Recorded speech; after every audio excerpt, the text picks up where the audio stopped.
Estamos haciendo el Expreso Bio Bio en esta jornada de 4 de febrero y tal como lo adelantábamos o lo comentábamos al inicio, hoy es el Día Mundial contra el Cáncer.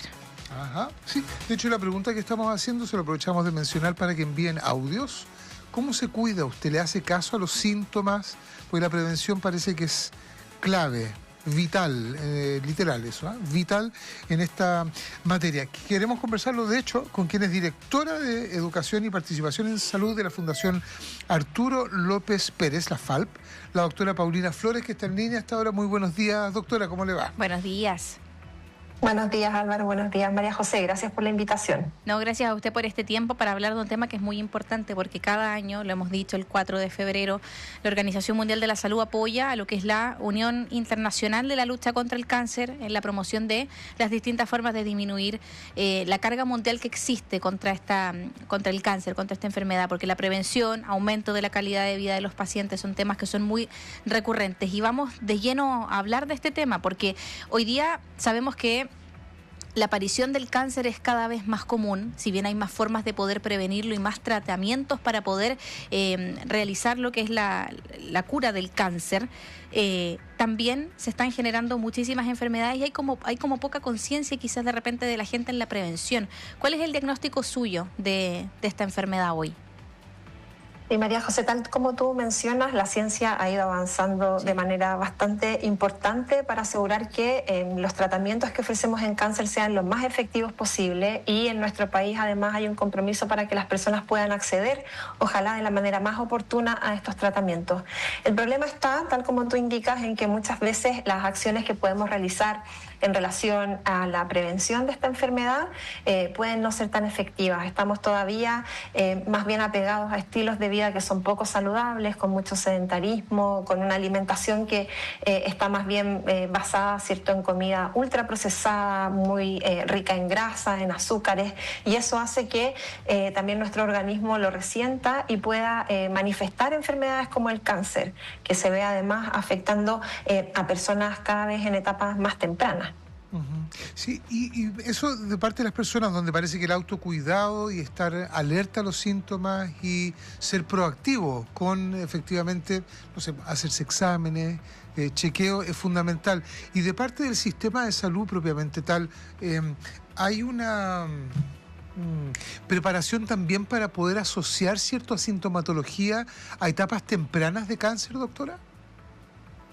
La verdad es que lamentablemente el cáncer generalmente es una enfermedad más bien silenciosa y que cuando se manifiesta ya es porque puede estar en etapas más avanzadas. Entonces la invitación, y que la hace también el Ministerio de Salud, es que las personas puedan de manera regular acceder a los distintos exámenes que existen para la detección temprana, cierto tamizaje de esta enfermedad, y junto con eso ir adquiriendo cada vez más estas conductas saludables que les permitan, frente a cualquier alteración en su cuerpo, consultar de manera oportuna y con ello también realizar cualquier tipo de examen o intervención necesaria para descubrir si es que eso pudiese referirse a cáncer o a otro tipo de condición de salud. Doctora, hay algunos datos de interés que nos compartió, de hecho, el equipo de producción del Expreso, que tiene relación con quienes ya están diagnosticados, porque estamos haciendo mucho énfasis nosotros acá en lo que es la prevención. Pero, por ejemplo, 40% de los pacientes con cáncer se sienten tratados como casos más que como personas. 50% de los pacientes con cáncer experimentan altos niveles de angustia emocional. 38% de los pacientes con cáncer se sienten insatisfechos con la forma en la que los equipos clínicos les comunican sus diagnósticos. 60% de los pacientes con cáncer reportan que una comunicación deficiente con su médico afecta su confianza. Y 25% de los pacientes con cáncer temen que sus médicos no sean lo suficientemente sinceros o transparentes con su diagnóstico. ¿Cómo se trabaja con quienes hoy ya están diagnosticados para que estas cifras disminuyan? Y la verdad es que son cifras bastante alarmantes, porque están relacionadas con la forma en que las personas se sienten acompañadas y cuidadas, ¿sí? Esos son reportes internacionales. En nuestro país no tenemos mucha investigación al respecto, así que también ahí hay una oportunidad para poder conocer cómo lo estamos haciendo en cáncer. Pero sí existe en nuestro país una percepción de que muchas personas pudieran sentirse no tan bien tratadas cuando acceden a un servicio de salud. Y justamente la invitación que nos hace la Unión Internacional Internacional contra el Cáncer en este día que conmemoramos esta enfermedad a nivel mundial es que avancemos de este foco hacia la enfermedad y que empecemos a distinguir la particularidad y las necesidades individuales que tiene cada persona afectada por esta enfermedad. Porque detrás de estos números, ¿cierto?, que pueden ser muy alarmantes en términos de cómo ha aumentado esta enfermedad, existen historias, experiencias que a veces pueden ser no tan gratas. Y en una enfermedad que se desconoce, ¿cierto?, cuál va a ser realmente el desenlace que tenga, aun cuando las personas puedan acceder a tratamiento, existe un alto nivel de incertidumbre en el cáncer. Y frente a esta incertidumbre, se ha visto que la confianza y la relación empática con el profesional de la salud es fundamental para que las personas puedan reportar una experiencia que también es más positiva. Y estas experiencias positivas muchas veces pueden ayudar a resistir tratamientos que son a veces muy, muy agresivos en términos ciertos físicos, a poder tener también relaciones humanas que son más significativas, claro, a sentirse acompañado, que es el llamado de nuestra campaña. Doctora, yo creo que a cualquier persona que uno le pregunta o le dice, la palabra cáncer genera miedo, temor, angustia, bueno, entre otras.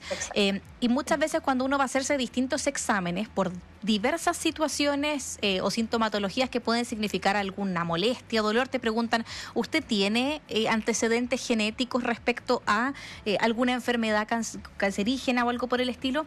Y nos escriben auditores para hablarnos del estudio genético para el cáncer que se hace para poder prevenir. No sé si usted nos podría contar un poco de qué trata, dónde se realiza, en qué consta y si es que lo puede hacer cualquier persona.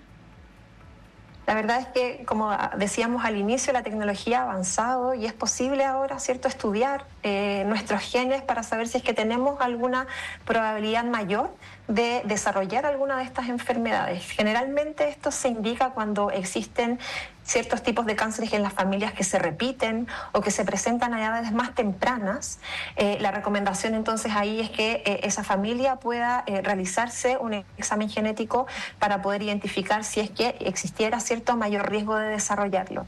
En nuestro país, bueno, la invitación es que las personas que están en esa situación, en que por ejemplo hay cáncer de mama que se presenta antes de los 40 años, o cánceres colorectales que se repiten en una misma familia, que las personas puedan, ¿cierto?, consultar con el equipo de salud para ver si es recomendable o no.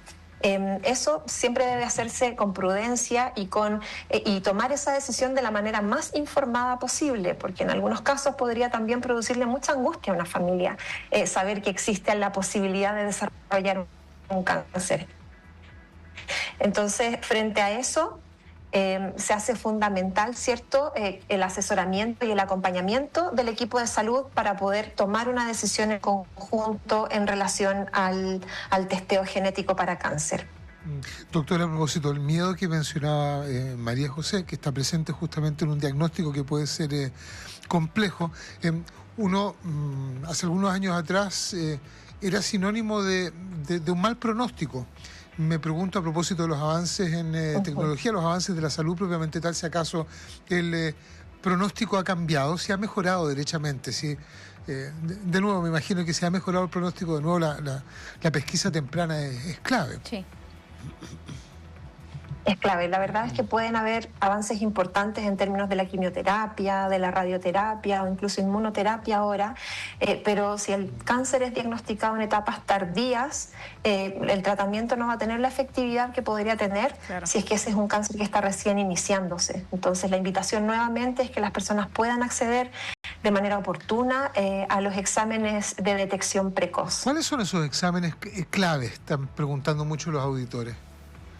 Sí, en el caso de las mujeres, ¿cierto? Tenemos también en nuestro país garantizada la mamografía para mujeres entre los 50 y 59 años. Ese es un examen que debiese realizarse de manera anual. Nosotros como institución promovemos este examen a partir de los 40 años para que las mujeres puedan identificar antes, ¿cierto?, de que aparezca algún signo de alarma, si es que hubiera algún tumor u otro hallazgo de interés que requiera de una intervención médica oportuna. oportuna. También tenemos disponible el Papa Nicolau, ¿cierto? Y ahora el examen que detecta el virus del papiloma humano, que es el que podría causar, ¿cierto?, de manera mayoritaria el cáncer cervicouterino.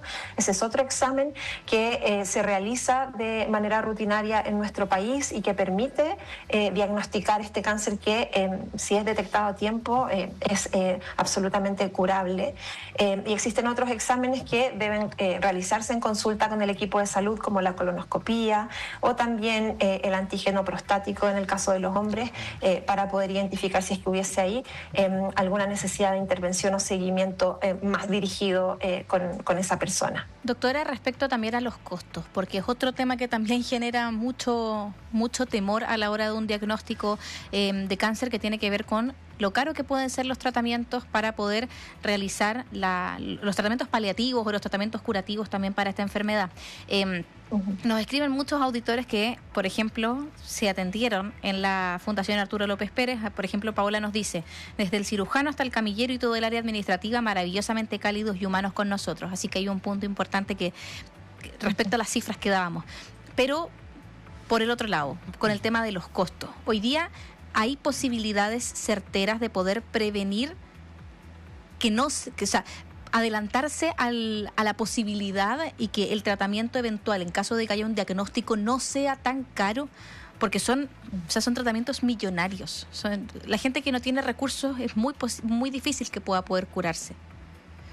Así es, lamentablemente, de hecho se describe un término muy técnico, pero en cáncer se habla de la toxicidad financiera. Es que el daño, ¿cierto?, económico que puede producir en las familias y en la sociedad en general, este aumento de diagnósticos, ¿cierto?, tardíos, porque finalmente sabemos que son tratamientos de alto costo, muchos de ellos, y lamentablemente a pesar de la disponibilidad que tengamos de estos tratamientos, si el diagnóstico se produce de manera tardía, las posibilidades de recuperación van disminuyendo. En relación a tu pregunta, bueno, ¿cómo prevenirlo? Nuevamente, el cáncer es una enfermedad que a veces es tan incierta que aún en personas que tienen y viven una vida saludable, probablemente algunos de los mensajes que tenían ahí los auditores apuntaban a eso, personas saludables que de repente tuvieron el diagnóstico.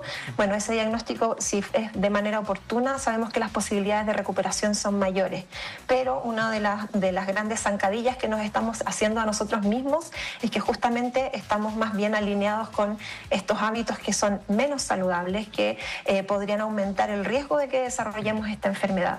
Sobre cómo prepararnos económicamente, bueno, es una pregunta compleja. Afortunadamente en nuestro país más de una decena de tipos de cánceres están cubiertas por el sistema de garantías explícitas en salud, o GES, que permite que las personas accedan a tratamiento de manera oportuna, idealmente, y con costos que son asumidos por el Estado. Entonces, en esa materia hemos avanzado bastante, pero con el alza de casos de cáncer, la verdad es que se hace difícil que cualquier sistema de salud pueda resistir económicamente. Por eso, nuestro llamado a Unidos por lo Único, donde lo que decimos es que el cáncer transforma vidas, pero el apoyo lo transforma todo, es una manera en que como comunidad también podemos avanzar para crear un sistema más solidario, apoyando a las personas que han recibido el diagnóstico, ¿cierto?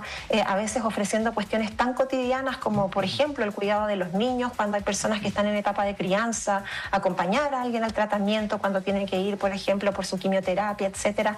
Esas redes de apoyo son vitales frente a una panorámica que no es tan auspiciosa si seguimos con nuestros hábitos de la manera en que lo estamos haciendo hasta ahora. El tabaquismo, el alcoholismo, o el consumo de alcohol más bien, ya sea moderado, y así como las dietas poco saludables y nuestra inactividad física hacen que nuestro riesgo vaya aumentando en una sociedad que ya sabemos además que tiene una alta carga de enfermedad. 2 de cada 3 chilenos vive con 2 o más condiciones crónicas de salud. Y a eso se suma el cáncer también. Entonces es importante poder ir, tal como ustedes mencionan, teniendo acciones de prevención, para que ojalá, si esta enfermedad se presente en la etapa más adulta posible y con un diagnóstico oportuno que nos permita tener una mayor probabilidad de recuperación. Doctora Paulina Flores, directora de Educación y Participación en Salud de la Fundación Arturo López Pérez, le agradecemos este tiempo que se ha dado para conversar con el Expreso Bio Bio. Muchísimas gracias, Álvaro y María José, por este espacio. Gracias, doctora. Un abrazo y buena semana.